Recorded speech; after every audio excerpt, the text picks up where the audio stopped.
करते हुए आगे बढ़ेंगे।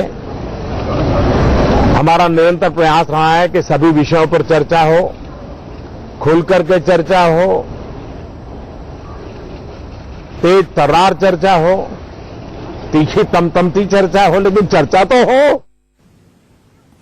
तो प्रधानमंत्री कह रहे हैं कि चर्चा हो, लेकिन उन्होंने चुनाव पर यानी चुनाव के परिणामों पर किसी भी तरह का कोई कमेंट नहीं किया। उनका कहना है कि सदन में चर्चा होनी चाहिए, सदन में संवाद होना चाहिए, सदन में वाद विवाद होना चाहिए, लोग दल हित से ऊपर उठकर देश हित के लिए बारे में सोचे। प्रधानमंत्री की ये अपील थी तमाम विपक्षी पार्टियों से। लेकिन आज विपक्षी पार्टियों का मूड बहुत अच्छा रहने वाला है, क्योंकि पहले चुनाव ऐसे रहे जहां पर 3-0 से 3 बड़े हिंदी हार्टलैंड के राज्यों में मध्य प्रदेश, छत्तीसगढ़ और राजस्थान में बीजेपी से सत्ता छीन रही है कांग्रेस। 4.5 साल में पहली बार ऐसा हो रहा है कि कांग्रेस को इतनी बड़ी जीत मिलती हुई दिखाई दे रही है। और आप कांग्रेस कार्यकर्ताओं का उत्साह देख सकते हैं। जरा इसका ऑडियो अब किया जाए।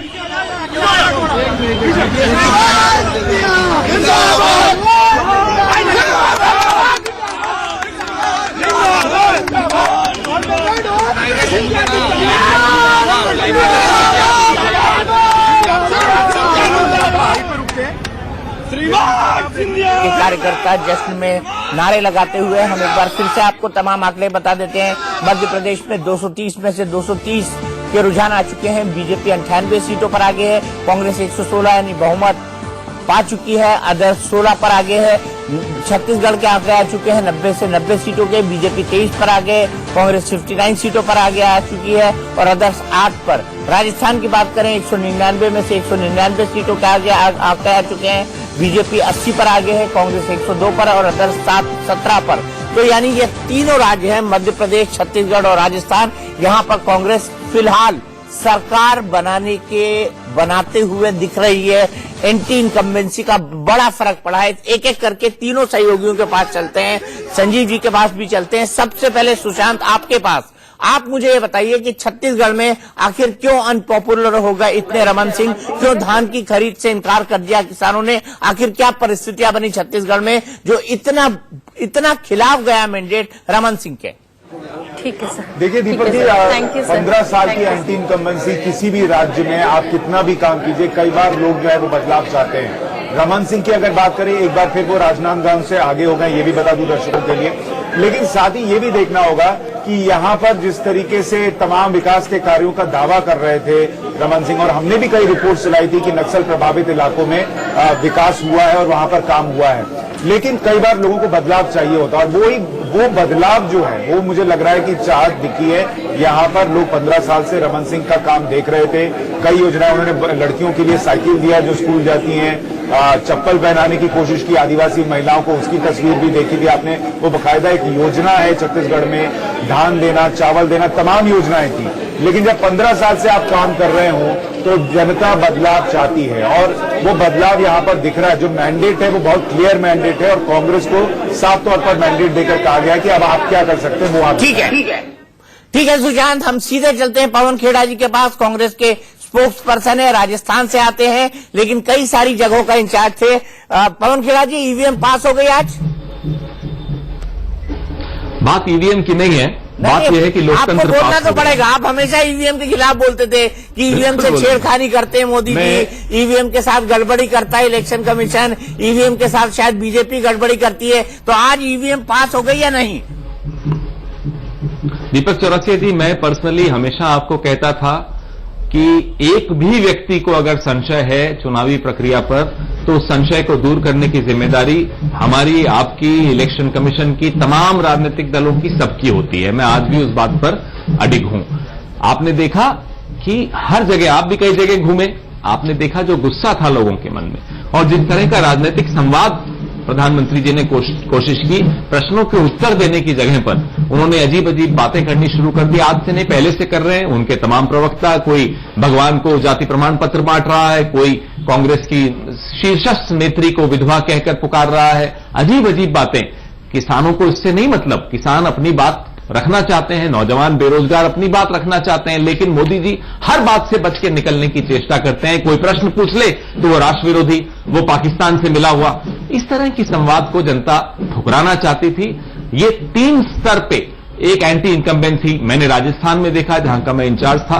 एमएलएज, राज्य सरकार और केंद्र सरकार, तीनों स्तर की इनकम्बेंसी। लोग बार बार कहते थे मोदी जी की रैली होगी, पूरा लहर पलट जाएगी। माफ कीजिएगा, जनता को इतना मूर्ख मत समझिए कि एक भाषण से वो अपना दिमाग बदल देगी, ऐसा नहीं होता है। भाषण हमने पहले भी बहुत लोगों के सुने, अच्छे बुरे सब सुने। आपने क्या किया, जनता उसका हिसाब मांगती है, बनिस्पत इसके कि आपने क्या कहा, कहां जाकर क्या कहा, ये मायने नहीं रखता। आपने मेरे सवाल का जवाब नहीं दिया, ईवीएम पास हुई या नहीं? मैंने फिर वापस जवाब दे रहा हूं। नहीं, आपको पास या फेल जवाब देना पड़ेगा। पवन जी, पास या फेल जवाब देना पड़ेगा। बोल रहा हूं, पास या फेल जवाब देना पड़ेगा। जी पास हो गए। नहीं, मैं तो फेल हूं हमेशा। पास हो गए। मैं तो हमेशा फेल हूं। मुझे बताइए ईवीएम पास हुई या नहीं? देखिए, लोकतंत्र पास हुआ और होते रहना चाहिए। अगर किसी यानी को संशय ईवीएम पास हो गई, ईवीएम पे, तो यानी संशय ईवीएम को पास दूर हो करना गई, चाहिए। यानी ईवीएम पास हो गई। जब भी संशय हो, कभी परमानेंट पास और परमानेंट फेल कुछ नहीं होता।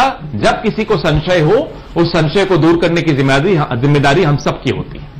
नहीं, आपकी भी जिम्मेदारी है। तो इस जिम्मेदारी को आपने निभाते हुए इस बार ईवीएम को पास किया या नहीं, या ईवीएम ने कांग्रेस को पास कर दिया या नहीं?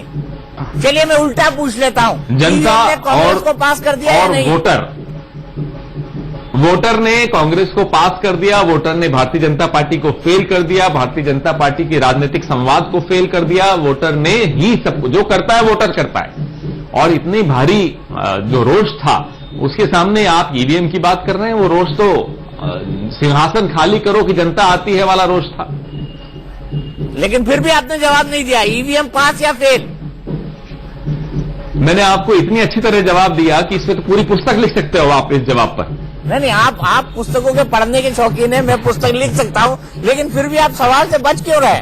आप ईवीएम के बारे में कोई टिप्पणी मैंने आपकी भी पुस्तक पढ़ी, आपकी पुस्तक भी पढ़ी। अब ईवीएम पे लिखिए आप, वो भी पढ़ूंगा मैं। नहीं, ऑटोग्राफ करके भेजिएगा। वो जीवीएल नरसिम्हा राव लिखे, वही उनके लिए अच्छी है। मेरे लिए ईवीएम पे पुस्तक लिखना शोभा नहीं देती, क्योंकि मुझे ये लगता है कि ईवीएम एक ऐसा यंत्र है जो टेक्नोलॉजी के साथ बना हुआ है, और हर टेक्नोलॉजी में कभी कोई दिक्कत आ जाती है, कभी कोई गड़बड़ी आ जाती है, लेकिन ये फ्री एंड फेयर सिस्टम है। आप मानेंगे इन 3 राज्यों के चुनाव के बाद कि फ्री एंड फेयर सिस्टम है ईवीएम का? दीपक चौरसिया जी, हम जीते या हारे, सजग रहना लोकतंत्र अच्छा रहता है। विपक्ष को भी सजग रहना चाहिए, आप तो सजग रहते ही हैं। ईवीएम के प्रश्न पर भी मैं वही कहूंगा, सजगता एक सशक्त लोकतंत्र की निशानी है। और अगर विपक्ष सजग नहीं रहता तो आप इस सरकार को जानते हैं, ना जाने क्या कर देती। तो आपको लगता है कि आपके प्रेशर के कारण ये सब हुआ है? हमारा प्रेशर बहुत काम आ रहा है। आपने देखा कि कैसे स्कूलों में रात को बसें, बिना नंबर प्लेट की बसों से ईवीएम की मशीनें बदलने की चेष्टा हो रही थी। आपके राज्य में हो रहा था ये। तो सजग तो थे हमारे कार्यकर्ता, हमारे नेता, हम तमाम लोग सजग थे। शायद इस वजह से भी सरकार घबरा गई कि ये सजग विपक्ष है, इसके सामने अब ज्यादा कुछ दिया पांजा करना संभव नहीं है। आपने आपके राज्य की कहानी सुनी होगी। आप मेरे राज्य से भी बड़े वाकिफ हैं। मेरे राज्य का मैं आपको फिगर बताता हूं। भारतीय जनता पार्टी अब 99 पर रुक गई है। कांग्रेस बहुमत के आंकड़े से 1 बढ़ गई है, 117, और अदर्स 14 पर है। आपको लगता है कि अब भी कोई मैनिपुलेशन हो सकता है? नहीं, मैनिपुलेशन नहीं। अब उम्मीद पूरी है कि हम अच्छी तरह से सरकार बनाएंगे। क्या हो सकता है, क्या नहीं हो सकता, तो ये तो आप हमारे शाहगिरी वालों से पूछिए। शाहगिरी वाले लोग और गांधीगिरी वाले लोग आपस में कैसे, हमारा तो गांधीगिरी हमारा हथियार है, शाहगिरी वालों के पास अनेक हथियार हैं, लेकिन लगता है कि गांधीगिरी का हथियार जीत रहा है। मुझे ये बताइए कि आपने कहा कि डिस्कोर्स को प्रधानमंत्री ने नीचे स्तर तक गिराया, जो संवाद था उसको निचले स्तर तक गिराया, लेकिन राज बब्बर का बयान देख लीजिए, उन्होंने क्या कहा। सीपी जोशी का बयान देख लीजिए कि प्रधानमंत्री मोदी और उमा भारती कैसे हिंदुत्व पर लेक्चर दे सकते हैं, वो किस जात के हैं, वो किस धर्म के हैं, वो इस तरह का बयान देख लीजिए। आप बाकी लोगों के बयान देख लीजिए। कांग्रेस के लोगों ने भी वाद विवाद के स्तर को निचले स्तर तक गिराया। आप ये नहीं मानेंगे, वरना राहुल गांधी कभी नहीं कहते सीपी जोशी को माफी मांगने के लिए। आपने बड़ी अच्छी बात बोली कि राहुल गांधी ने सीपी जोशी को कहा माफी मांगे। मुझे एक उदाहरण दे दीजिए जहां नरेंद्र मोदी जी ने या शहंशाह अमित शाह ने अपने किसी नेता को ताकीद की हो कि इस तरह की भद्दी जुबान का प्रयोग नहीं करना चाहिए या कोई ऐसी टिप्पणी नहीं करनी चाहिए। एक उदाहरण दीजिए, यहां तो सीधे प्रधानमंत्री विधवा और ऐसी ऐसी अनर्गल टिप्पणियां करते हुए पाए गए विद्याधर नगर जयपुर में।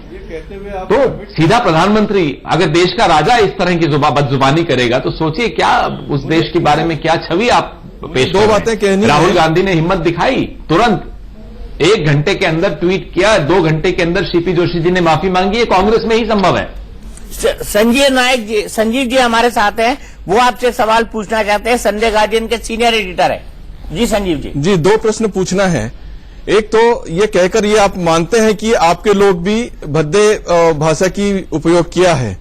दूसरी बात ये जो पूरी अभद्रता की जो ये चली, ये शुरुआत कांग्रेस से हुई है, ये आप बात मानते हैं कि कीजिएगा? बिल्कुल नहीं मानता। आपके नेत्री सोनिया गांधी ने शुरुआत की। मैं बोल दूं, नहीं, बिल्कुल नहीं, कतई नहीं। अगर कोई किसी को मौत का सौदागर कहकर पहली बार शुरू की उन्होंने। नहीं, मेरी बात अब आपने पूछ लिया, मुझे बोलने दीजिए, बीच में मत बोलिए प्लीज। जरूर, आपकी बात मैंने सुन ली जी। जरूर। इटली नी कुतरी किसने बोला था सबसे पहले? जर्सी गाय किसने बोला था सबसे पहले? आप भूल गए? ये जो आज प्रधानमंत्री हैं, जब मुख्यमंत्री थे गुजरात के तब किस तरह की भाषा का प्रयोग किया था?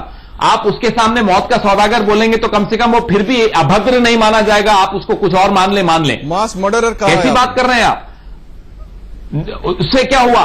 किसी को इटली का डॉग कहना अच्छा है, जर्सी गाय बोलना अच्छा है? नहीं, कैसी बात कर रहे हैं? कोई तुलना हो सकती है इन 2 टिप्पणियों की? जी, कोई तुलना हो सकती है इन टिप्पणियों की? अभी बोलना कि कांग्रेस की किस विधवा के खाते में ये पैसा जाता था, ये क्या, ये कोई तुलना हो सकती है इस तरह की टिप्पणी की? नेहरू डकैत ये बोलने को टिप्पणी राज बब्बर का ये कहना, कोई तुलना हो सकती है? मुझे बताइए पवन खेड़ा जी, राज बब्बर का ये कहना कि प्रधानमंत्री की मां की उम्र तक रुपया गिर रहा है, क्या ये टिप्पणी उचित है? क्या किसी की मां को खींचना इससे पहले शुरुआत क्या किसी की मां को इससे पहले की शुरुआत मोदी जी ने की थी। इससे पहले की शुरुआत भी मोदी जी ने की थी कि मनमोहन सिंह की उम्र के ऊपर चला गया है। तब किसने बोला था? अरे जब नरेंद्र मोदी जो अपने आप को राजा मानते हैं इस देश के, हैं सिर्फ प्रधानमंत्री, राजा नहीं है, अगर वो इस तरह की बदजुबानी करें तो जाहिर सी बात है ये एक कॉम्पिटिटिव स्पेस है, सबको गुस्सा आता है, सब जवाब देना चाहते हैं। राज बब्बर ने फिर भी पूजनीय माताजी बोला था। यही नरेंद्र मोदी जी अपनी माताजी के बारे में बार बार सुना, अभी पूरे कैंपेन में मेरी माताजी जब वो चूल्हा फूंकती थी। अरे आपकी माताजी राजनीति में नहीं है, हम भी मानते हैं, आपसे सहमत हैं इस बात पर। क्यों आप बार बार अपनी माताजी के बारे में राजनीतिक टिप्पणियां करते हैं और उनको राजनीति में लेकर आ रहे हैं?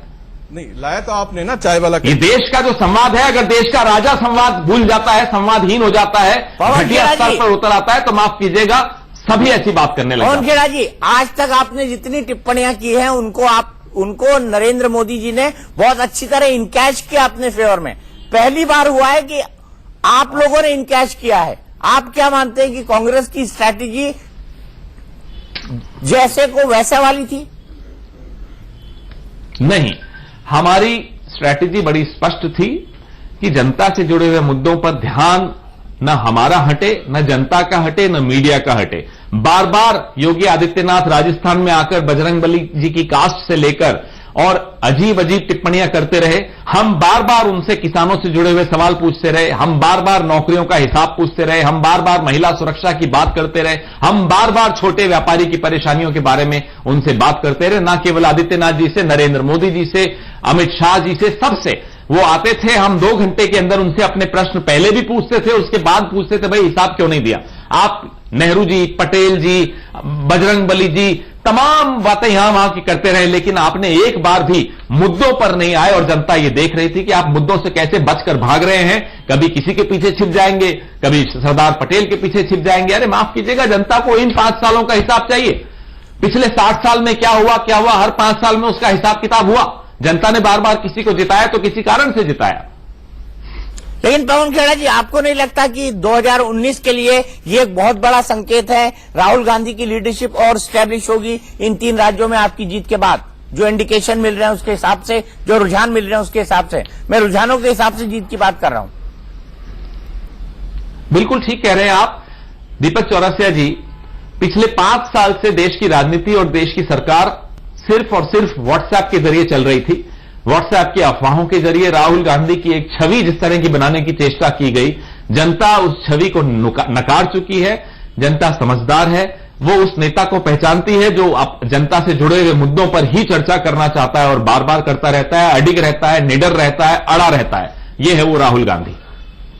चलिए, ये है वो राहुल गांधी। पवन खेड़ा जी, आप हमारे साथ बने रहिए। फिलहाल हम लेंगे 2 मिनट का एक छोटा सा ब्रेक, तुरंत वापस आते हैं। अच्छा, ब्रेक से पहले हम आपको बता दें, राहुल गांधी आप अपने घर से बाहर निकले हैं, वो तस्वीर हम आपको दिखाएंगे। एक बार फिर से दिखाइए, रिप्ले करिए उस तस्वीर को, हम इंतजार करते हैं। आप तैयार करिए उस तस्वीर को, प्रेयर में डालिए। ये रही राहुल गांधी की तस्वीर, अपने घर तुगलक रोड से बाहर निकलते हुए। क्या वो एआईसीसी की तरफ जा रहे हैं, ये देखना बेहद महत्वपूर्ण होगा राहुल गांधी के लिए। आज का दिन बेहद बड़ा दिन, शायद आज के दिन को वो अपने राजनीतिक करियर में कभी नहीं भूल पाएंगे, क्योंकि राहुल गांधी के नेतृत्व में पहली बार एक बड़ी जीत हासिल की है कांग्रेस पार्टी ने। तो आज का दिन उनके लिए अविस्मरणीय होने वाला है। राहुल गांधी की जो एक्टिविटीज होगी वो हम आपको बताएंगे, भारतीय जनता पार्टी की रणनीति क्या होगी वो हम आपको बताएंगे, साथ ही साथ रुझान कैसे स्टैब्लिश होते हैं आगे चलकर, कैसे परिणामों में बदलते हैं वो हम आपको बताएंगे। अगले 1 घंटे में काफी कुछ तस्वीर साफ हो जाएगी। फिलहाल रुकेंगे एक ब्रेक के लिए। टीआरएस तेलंगाना में सरकार बना रही है, मिजो नेशनल फ्रंट मिजोरम में सरकार बनाती दिख रही है, लेकिन जो 3 राज्य हैं जो सबसे ज्यादा वजन रखते हैं वो है मध्य प्रदेश, राजस्थान और छत्तीसगढ़, जहां पर कांग्रेस सरकार बनाती हुई दिख रही है। रुझानों की अगर बात करें तो मध्य प्रदेश में 230 सीटों के रुझान आ चुके हैं। बीजेपी 104 पर आगे है, कांग्रेस 116 पर आगे है, अदर्स 10 पर आगे है। कांग्रेस का जो 116 का फिगर है ये जस्ट मेजोरिटी मार्क है, जस्ट मेजोरिटी मार्क, ये हमको समझना होगा। लेकिन छत्तीसगढ़ में बीजेपी के पास बहुत कंफर्टेबल मेजोरिटी है। बीजेपी 22 पर आगे है, कांग्रेस 58 पर आगे है, जो एक बहुत बड़ा फिगर है, क्योंकि वहां पर जो मेजोरिटी का मार्क है वो 46 है, अदर्स 10 पर आगे है। राजस्थान, जहां पर भारतीय जनता पार्टी के खिलाफ कांग्रेस एक बड़ी जीत की बात कर रही थी, वो सिर्फ 100 सीटों पर है, जस्ट मेजोरिटी का फिगर है। बीजेपी 77 पर आगे है, अदर्स 22 पर आगे हैं। इसी पर बात करने के लिए हमारे साथ मनीष अवस्थी भी जुड़ गए हैं, राजेश महापात्रा जी भी जुड़ गए हैं। लेकिन सबसे पहले सीधे चलते हैं नरेंद्र तनेजा और पवन खेड़ा जी के पास। तनेजा जी, कहां गलती हो गई भारतीय जनता पार्टी से, क्या कहेंगे आप? नहीं, अभी दीपक जी देखिए, गलती कहाँ, अभी तो आप देख रहे हैं कि कभी ऊपर कभी नीचे सब चल रहा है। लोकतंत्र में जब भी जनगणना होती है, जब तक लास्ट वोट काउंट नहीं हो जाता और वो सेलिब्रेशन शुरू कर दिए जाए जो कांग्रेस ने कर दिया, वो प्रीमेच्योर होता है। अभी हमें पूरा यकीन है कि राजस्थान और मध्य प्रदेश के अंदर जब अंतिम परिणाम आएगा वो हमारे फेवर में जाएगा। अभी ऊपर नीचे चल रहा है, ये ट्रेंड है, क्योंकि हमने वहां काम किया है। बीमारू राज था मध्य प्रदेश, बीमारू से निकाल के स्वस्थ राज बनाया। राजस्थान में हमने जो काम किया वो क्रांतिकारी काम किया है। तो वहां पे आप देखेंगे, कांग्रेस तो कहती थी राजस्थान में हमको 20 सीटें नहीं मिलेंगी, कांग्रेस कहती थी मध्य प्रदेश में 15 सीटें नहीं मिलेंगी। आप देख लीजिए ट्रेंड उठा कर देख लीजिए। तो उससे अभी हम इंतजार करेंगे। हमें पूरा विश्वास है कि जब तक लास्ट वोट काउंट होता है, दोनों राज्यों के अंदर भारतीय जनता पार्टी की ही सरकार बनेगी। तो हम इसका इंतजार करेंगे। बाकी जिनको सेलिब्रेशन करना है, सर मैं एक बार फिर से बता दूं, टैली बदली है मध्य प्रदेश की, इसीलिए मैंने आपको बीच में टोका। कांग्रेस अब 112 पे आ गई है, बीजेपी 103 पर आ गई है और अदर्स 15 पर है। पवन खेड़ा जी, नरेंद्र तनेजा जी अभी भी उम्मीद पाल के बैठे हुए, उम्मीद लेकर बैठे हुए हैं, आप क्या कहेंगे इस पर? नहीं, इनकी आधी बात से मैं सहमत हूं। जब तक पूरी गिनती नहीं हो जाती बिल्कुल हमें चर्चा करनी चाहिए। दूसरी बात से सहमत नहीं हूं, पूरी गिनती के बाद भी मुझे पूरी उम्मीद है कि कांग्रेस ही जीतेगी। लोकतंत्र में जब तक आखिरी वोटर का वोट नहीं गिना जाता तब तक कोई निर्णय पे पहुंचना अच्छी बात नहीं होती। मैं इनसे इस बात पे सहमत हूं। और एक और बात पे असहमत हूं कि इन्होंने क्रांतिकारी काम किए राजस्थान में। माफ कीजिएगा, मैं राजस्थान का हूं। क्रांति अगर दिखी तो आप लोगों की जमीनों के जिस ढंग के भ्रष्टाचार हुए उसमें दिखी, खनन घोटालों में दिखी, क्रांति जरूर दिखी। वसुंधरा राजे जी के आसपास के लोगों के जो जिस तरह से वो रातों रात अमीर हुए, बहुत क्रांतिकारी था। लेकिन और आम आदमी के जीवन में, किसान के जीवन में, छोटे व्यापारी के जीवन में जो आप क्रांति लाए जीएसटी और नोटबंदी की वजह से, उस क्रांति का नतीजा आपको 2019 तक भी उसकी गूंज सुनाई देगी, ये मुझे पूरा भरोसा है। तनेजा जी, नहीं देखिए, जो अभी तक तो मेरे मित्र पवन खेड़ा जी कैंपेन मोड में हैं, लेकिन मैं अगर आप समय दें तो मैं इनको गिनाता हूं वहां पे। आप बताइए, राजस्थान के अंदर जब ये लोग सत्ता में आए तो राजस्थान का जीडीपी कहां था? आप ये देखिए कि राजस्थान के अंदर ये सत्ता में आए, सौर ऊर्जा का किसी ने नाम सुना था राजस्थान में? किसी ने जो रिफाइनरी की ये बात कर रहे थे, ये रिफाइनरी झूठे लोगों को सपने दिखा रहे थे, इन्होंने तो कोई फैसला नहीं किया। हमने आकर के वहां फैसला किया, काम शुरू करा दिया। सौर ऊर्जा राजस्थान पूरे भारत के अंदर अग्रणी है, बल्कि विश्व में उसका नाम बनता जा रहा है। आप कृषि की आप चर्चा कर रहे हैं, कृषि के आप नंबर देखिए, उत्पादन देखिए, किस फसल की आप बात करना चाहते हैं, मैं आपको डेटा देता हूं। इसकी विजय होगी। Yes, we are very confident. Will you have to reach out to the BSP and SP? We are going to get full majority, no question about it. आपके बारे में कहा था कि आप मुख्यमंत्री बनेंगे। अब ये सब बात छोड़िए, अभी जब रिजल्ट आएगा तब बात करेंगे। तो कमलनाथ जी आ गए थे बीच में। बात छोड़िए, अभी जब रिजल्ट आएगा तब बात करेंगे। तो कमलनाथ जी आ गए थे बीच में, इसीलिए हमको काटना पड़ा। तनेजा जी माफ कीजिएगा, कमलनाथ जी अपनी पहली प्रतिक्रिया दे रहे थे। उनका कहना यह है कि हमें किसी से बात करने की जरूरत नहीं है, हमें फुल मेजोरिटी मिलेगी। तनेजा जी आप अपनी बात कंप्लीट कर सकते हैं। नहीं, मैं वही कह रहा था। देखिए, जो राजनीतिक दल होते हैं, कमलनाथ जी ने, लोकतंत्र में ये ठीक है, अपने अपने दावे कर सकता है और हर एक को अधिकार है। कोई सपने देखना चाहता है, दावे करना चाहता है, समय से पहले सेलिब्रेशन करना चाहता है, अधिकार है, ये उनकी संस्कृति है। हम इस पर कोई टिप्पणी नहीं करना चाहते, पूरा अधिकार है, इसी का नाम लोकतंत्र है। और ये चुनाव जो होते हैं उत्सव होता है लोकतंत्र का, तो उसमें कोई वो नहीं है, जो जैसे उसको मर्जी है मनाए। लेकिन मैं ठोस आंकड़ों की बात कर रहा हूं। राजस्थान के पवन खेड़ा जी राजस्थान के रहने वाले हैं, मैं वहां कई दफे गया पिछले चुनाव के सिलसिले में। हमने जो वहां पे काम किया, मैं उदाहरण दे रहा हूं, जैसे एक रिफाइनरी जो सबसे बड़ा प्रोजेक्ट है राजस्थान के इतिहास के अंदर, ये 10 साल लोगों को इधर उधर घुमाते रहे, कहते रहे बनाएंगे, लेकिन बनाया कुछ नहीं किया।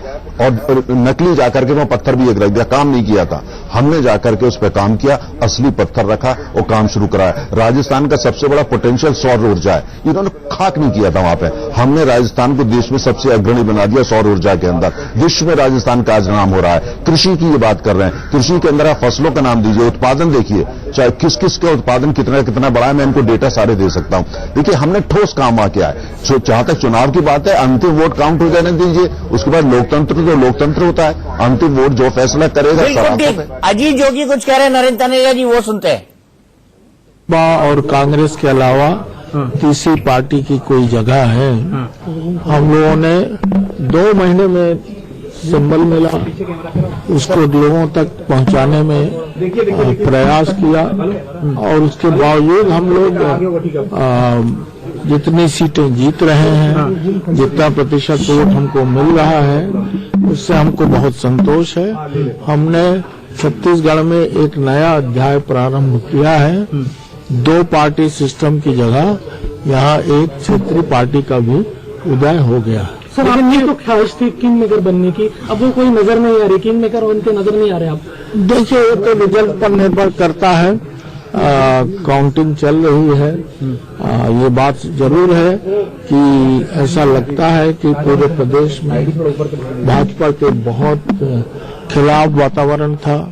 लोग भाजपा को हटाना चाहते थे, विकल्प की तलाश में थे, तो विकल्प के रूप में उनको कांग्रेस ही दिखी, क्योंकि वो एक 150 साल पुरानी एस्टेब्लिश्ड पार्टी है, इसलिए कांग्रेस को वोट दिया। कांग्रेस को वोट इसलिए नहीं मिला कि उसने अपने आप को एक विकल्प के रूप में स्थापित किया। कोई संघर्ष नहीं, कोई आंदोलन नहीं, कोई नेता नहीं, कोई चेहरा नहीं, फिर भी लोगों ने भाजपा को हटाने का मन बना लिया था और कांग्रेस के पक्ष में रुझान जा रहा है। वैसे अभी काफी समय बचा है और अंतिम रिजल्ट आना शेष है, पर जो कुछ अभी आ रहा है उसे देखकर मैं यही कहूंगा कि पहली बात, हमें बहुत संतोष है कि हम लोगों ने प्रदेश में एक तीसरी शक्ति हमेशा के लिए स्थापित कर दी। आप कांग्रेस का बड़ा चेहरा रहे हैं, कांग्रेस के साथ आप नहीं है, ये फाइनल के पहले सेमीफाइनल के तौर पर देखा जाता है इसको। आप 19 का चित्र कैसे देखते हैं? और मेरा दूसरा सवाल ये रहेगा, आप पूरे कैंपेन में आपने कहीं भी गांधी परिवार के बारे में कोई गलत बात नहीं की, कैंपेन आपका अच्छी तरह चला, पार्टी के बारे में आपने कहा। क्या अगर जरूरत नहीं, लेकिन अगर आपको न्यौता मिलता है कि आइए साथ में तो स्थिर बनाते हैं सरकार, तो क्या आप जाएंगे? अगर बोलते हैं आइए। ये बहुत ही काल्पनिक प्रश्न है, और जहां तक मेरे कैंपेन का सवाल है, उसमें मैंने ज्यादातर व्यक्तिगत आक्षेप न भाजपा के लोगों पे लगा और कांग्रेस के अलावा। तो अजीत जोगी कह रहे थे कि कांग्रेस एक स्टैब्लिश पार्टी है, खुद उससे बाहर निकल कर आए थे और जोगी कांग्रेस छत्तीसगढ़ उन्होंने बनाई थी, लेकिन जो सोच रहे थे कि वो किंग मेकर की भूमिका में आएंगे, वो किंग मेकर की भूमिका में नहीं आ पाए और अदर्स को 10 सीटें तो मिल रही हैं, लेकिन कांग्रेस को जितना बड़ा बहुमत वहां पर मिल रहा है 59 सीटों पर, 7 सीटों पर बढ़त के साथ, वो बड़ी बात है। और साथ ही साथ हम आपको बता दें, शिवराज सरकार के 7 मंत्री पीछे चल रहे हैं। शिवराज सरकार के 7 मंत्री पीछे चल रहे हैं। कौन कौन से ये मंत्री हैं, जानने के लिए सीधे चलते हैं। पहले सुन लेते हैं अशोक गहलोत क्या क्या नीचे यार और मुख्यमंत्री कौन बनेगा यही पूछ रहे यही सवाल आप जाके हमारे कांग्रेस अध्यक्ष राहुल गांधी जी पूछिएगा। ऑब्जर्वर लगा दिया, कब ऑब्जर्वर कब आएंगे, कब ओपिनियन आगे होंगे अभी तो आगे है और वो भी सबसे सब स्मूथली होगा। राजस्थान में कोई तरह का आप दिमाग में रखें, जयपाल उस तरफ राजस्थान की परंपरा हमेशा ये रही है कि जब एक बार विधायक दल की बैठक होती है, सबकी राय ली जाती है, हाईकमान पे पूरा अधिकार दे दिया जाता है, उसके बाद में जो फैसले होते हैं, आज तक मैंने कभी नहीं देखा उसके बाद में कोई फेलबट हो। ये आज इस बार होने वाला है, आप निश्चिंत रहो, आप देखेंगे किस तरह स्टोरी फैसला होगा और चेहरा सामने आ जाएगा आपके। विधायक दल की बैठक कब होगी, कुछ है क्या अभी सामने नहीं होगी मेरे ख्याल से। तो आज आप क्या करने वाले हैं, दिन आपका दिन कैसा लगा? मैं आपके साथ में जीताने वाला हूँ। विधायकों को विजय को बुलाने के लिए मैसेज दे दिया गया, जो जीते वो नीचे करना सारे जितने भी राय नहीं जाएगी। जब भी आप चाहो मैं आपके बीच में हाजिर हूँ, यहाँ पर जब भी हूँ आपसे मिलता रहूंगा और आपसे मैं सूचना भी देता रहूंगा, सूचना प्राप्त करता रहूंगा। बनाने की मांग कर रहे हैं सर, वो भी कार्यकर्ता आपने कार्यकर्ता देखिए, कार्यकर्ता करें, यहाँ की पब्लिक क्या सोचती है सबको मालूम है। सब बात छोड़ो, सवाल यह है कि आज हमारे पहले परिणाम आने दीजिए, परिणाम आने के बाद में तय होगा कि क्या स्थिति बनती है। मेन बात यह है और निश्चिंत रहो, सरकार कांग्रेस की बनेगी, निश्चिंत रहिएगा आप, ठीक है। नमस्कार।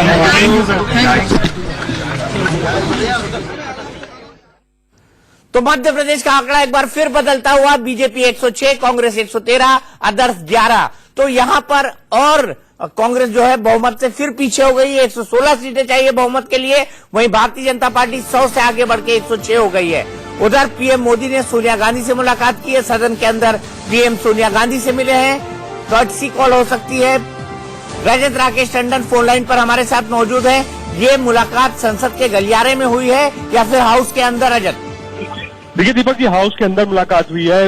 एक तरफ से सोनिया गांधी अंदर हाउस की तरफ आ रही थी और एक तरफ से प्रधानमंत्री मोदी आ रहे थे। जब सोनिया गांधी अपनी बेंच पे पहुंची तो खुद नरेंद्र मोदी लोकसभा में अपोजिशन की बेंच की तरफ गए। सोनिया गांधी थी, मुलायम सिंह और देवगौड़ा थे। बाकायदा सबसे शिष्टाचार की मुलाकात प्रधानमंत्री नरेंद्र मोदी ने की है। जिस तरीके का माहौल हम टेलीविजन पर देख रहे हैं, लगातार इस बात की चर्चा हो रही है कि कांग्रेस जीत रही है। उसके बाद प्रधानमंत्री मोदी ने कच्ची कॉल में जाकर मुलाकात करी। उसके बाद जब प्रधानमंत्री मोदी निकलने लगे तो कांग्रेस के लोकसभा के नेता मल्लिकार्जुन खड़गे जो थे वो उस वक्त वहां पहुंचे। उन्होंने, जो मैं सुन पाया या इशारों में समझ पाया, तो खड़गे साहब पूछ रहे थे प्रधानमंत्री मोदी से कि आप उधर से इस तरफ कैसे आ गए। तो मोदी ने इसका हंस के कुछ रिप्लाई किया जो कि शायद मैं सुन नहीं सकता था क्योंकि इतनी ऊपर लॉबी में था।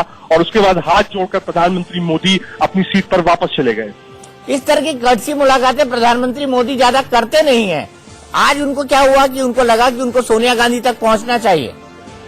मुझे भी हम लोग लगभग, मुझे लगा कि शायद हाउस में कुछ अनएक्सपेक्टेड हो सकता है, इसलिए मैं लगभग आज से 9 मिनट पहले दीपक जी वहां पहुंच गया था। लेकिन मैंने देखा कि पहले सुषमा स्वराज थी, वो आई थी, अपोजिशन के लीडर से मिल रही थी। तब तक सोनिया गांधी नहीं आई थी और भी एमपी से मिल रहे थे। फिर अचानक प्रधानमंत्री नरेंद्र मोदी लोकसभा में अपनी सीट की तरफ आते हैं। सीट पर बैठने के बजाय तुरंत जो अपोजिशन की बेंच होती है, अपोजिशन की बेंच की तरफ बढ़ते हैं।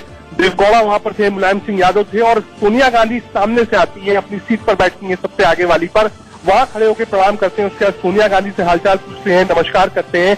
जब जाने लगते हैं वापस अपनी सीट की तरफ, तब मल्लिकार्जुन खड़गे आते हैं, उनसे मुलाकात होती है, नमस्कार होता है। तो खड़गे साहब की बात में सुन पाया कि उन्होंने पूछा कि आप उधर से इधर कैसे, लेकिन प्रधानमंत्री मोदी ने जो रिप्लाई दिया, क्योंकि बैक था दीपक जी में, सामने से नहीं भूल पाया, लेकिन एक अच्छी तस्वीर सुबह देखने को मिली। जबकि हम देख रहे हैं कि रिजल्ट आ रहे हैं, कांग्रेस को 3 राज्यों में इस तरीके से आपकी बात मिल रही है, उसके बाद इस तरीके की कड़छी मुलाकात लोकसभा शुरू होने से पहले। रजत, आज तो कांग्रेसियों के दिल और चेहरे बड़े खिले खिले होंगे। बिल्कुल, देखिए आज दिल भी खिले हैं, कांग्रेसियों के चेहरे भी खिले हैं, और मैं कह सकता हूँ आज बहुत ज्यादा कांग्रेसी नेता जो है वो अब तक पार्लियामेंट में नहीं है। रजत, मैं रोकूंगा, वसुंधरा राजे सिंधिया कुछ बोल रही हैं, उनको सुन लेते हैं।